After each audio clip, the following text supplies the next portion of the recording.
puts out several rags, including one of them is the National Enquirer. So what happens is when there's a story that's getting ready to break that's going to look bad for the public, and it's going to, if they think something's going to break, let's leak it to the National Enquirer. National Enquirer will print it, and no one will believe it because they also print all these, Bat Boy and UFO stories and everything else. And so everyone thinks, oh, well, they're a bunch of kooks. And so mainstream media says the Enquirer's got the source is coming from. This is bullshit, and they don't run with it. Okay. So what happens is 3 weeks after I get back from that DEF CON, I'm at the grocery store. On the front cover of the National Enquirer, Hillary Clinton in the lesbian affair. I pick up the National Enquirer, open it up, get to the article, and it details finding them in the pool. Doesn't name who it is. Doesn't name this marquee post, but it gives all the same details that I had in the DEF CON 3 weeks previous. Okay? So it's little things like that, that happen when you're dealing with all these goofy, spooky kind of things that really make the hair stand up on the back of your neck. So now where am I going with this? Okay, so far all I've done is just talked basic paranoia. I do have a point. Okay. All right, and Corey brought up WIPO. In 1996, the United States, along with most other nations on the planet, signed the World Intellectual Property Organization, or WIPO, copyright treaty. Now, this treaty was designed to enact legislation on a global scale to ensure that intellectual property was protected everywhere. The current number of participating nations is 183. They're actually meeting right now as we speak in Geneva. One of the things under discussion is this idea of broadcast rights. Good Lord, is that a train? That was weird. Now, the legislation, obviously, since we signed the treaty, the United States has legislation to make WIPO a reality. Now, what they did was they passed the Digital Millennium Copyright Act, which, DMCA. Now, the controversial part of the U.S. implementation of this WIPO treaty was Section 1201 of DMCA, which actually went farther than the treaty actually required. The two really interesting prohibitions were intended to protect copyright owners in the digital realm. Included a ban on acts of circumvention and a ban on the distribution of tools and technologies used for circumvention. Circumvention being you're circumventing digital rights management. There are some limited exceptions to these prohibitions, and these include security testing, reverse engineering of software, encryption research, and law enforcement, believe it or not, has a, for some strange reason, is exempt. Since 1998, which is when DMCA was enacted, the main muscle for its use, it provides a lot of teeth to allow people, copyright holders, to go after people civilly. But there are parts of it that actually outline criminal behavior.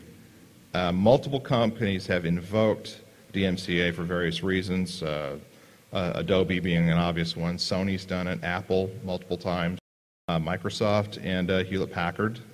Lots of other companies have as well. Those are some of the more well-known companies.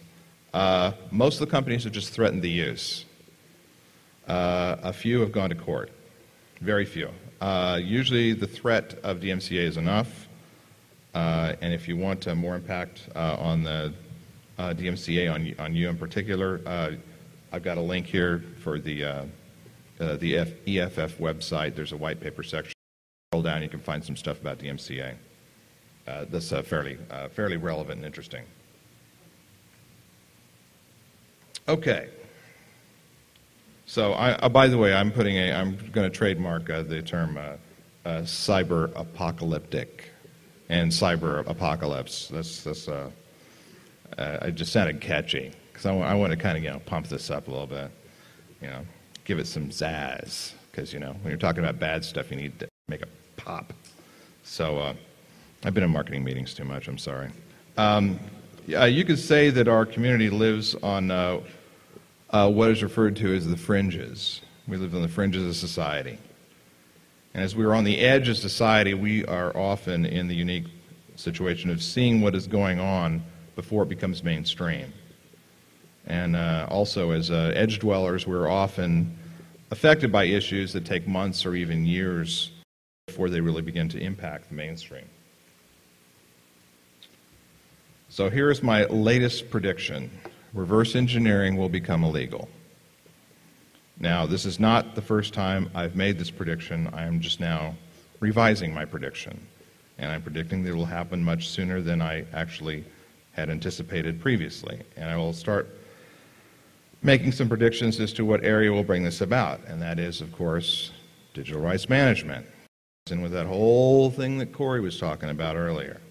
And I want to start with a few data points to use as a reference.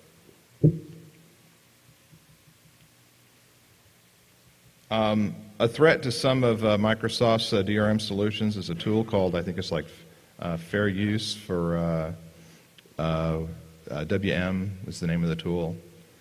Anyway, Microsoft has filed a lawsuit against a NIM.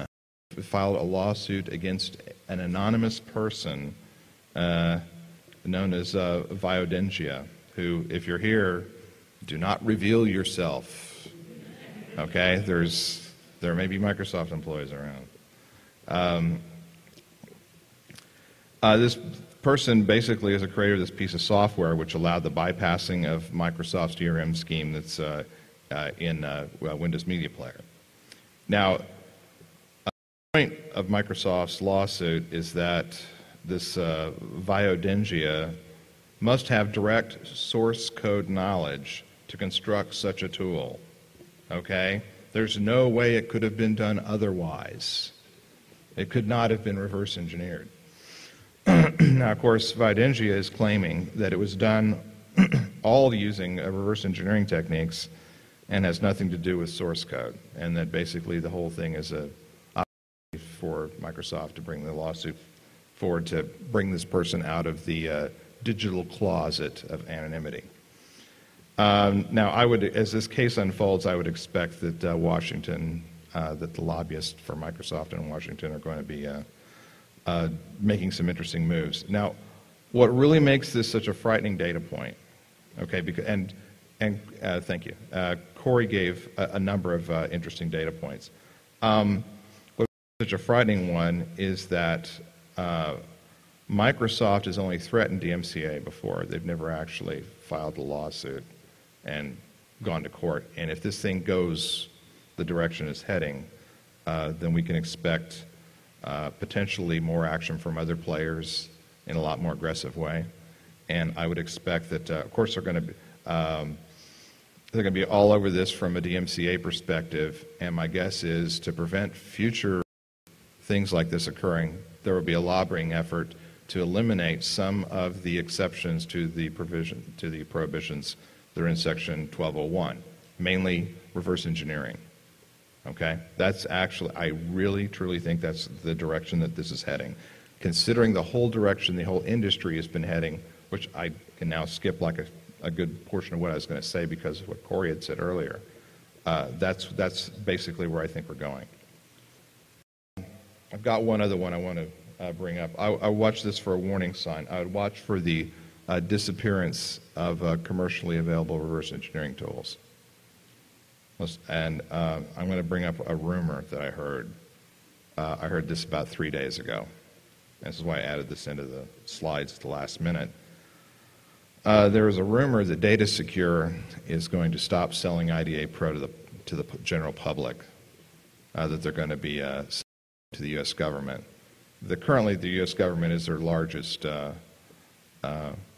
That's their largest buyer right there. They're not making nearly as much. They're making. You can add up all of the sales, I would guess, that they're making to the general public and to companies and whatnot, and then that doesn't equal the amount of licenses that they are selling to the U.S. government. So conceivably, they could change their business model and take that out. There's been a number of recent events that have occurred within the company, involving leaks of wares and them getting all bent out of shape. And one of the rumors has come out of that they're potentially making this move. So if anyone, you don't have to stand up and say, I heard that too. Just, come up to me sometime during the con and just, let me know if you've heard something else. So, because I'm real curious about this. Now, of course, this whole direction that we're talking about heading this thing, what are we going to do about it? And I've even gone so far as to look at places outside the U.S. to live where you can do reverse engineering and live free and happy lives, as you run barefoot among the ones and zeros. But most of the places where it looks like reverse engineering is going to be legal for a long, long time are places you really don't want to live, okay? They're usually really bad places to live. Remember, 183 countries signed this WIPO treaty, so it's kind of slim pickings as to where you get to live if you want to avoid any of that in the future. Now, there are a few things we can do. Obviously, you can support the EFF.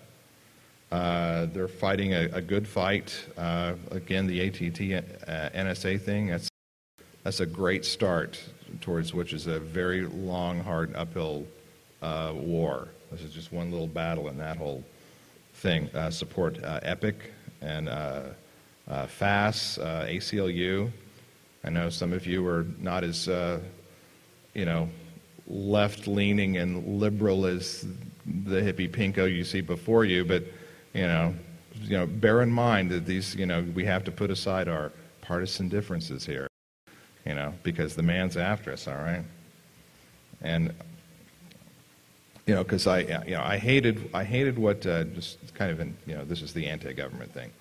I hated what the Clinton administration did, because we got DMCA, Child Decency Act, which was ruled unconstitutional, CDA2, Clipper chip.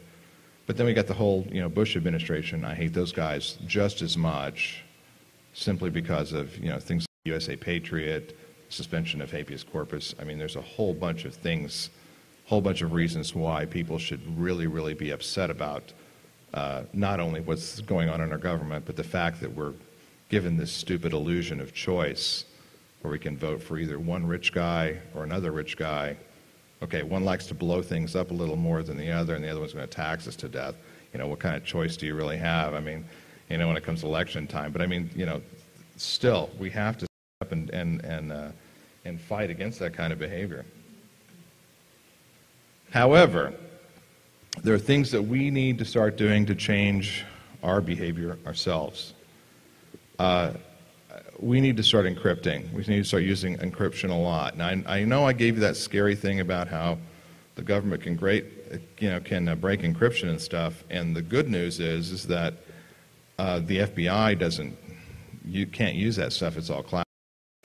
And you're not going to be arrested based upon data that's been decrypted and then taken to trial. If you're taken anywhere, you're taken to Guantanamo Bay, probably. But so don't talk about bad stuff, or if you can help it. But nonetheless, use encryption, because for the most part, they can't be revealing the method by which they gather the evidence on you if the method itself is classified. That is why you have someone like Kevin Mitnick, who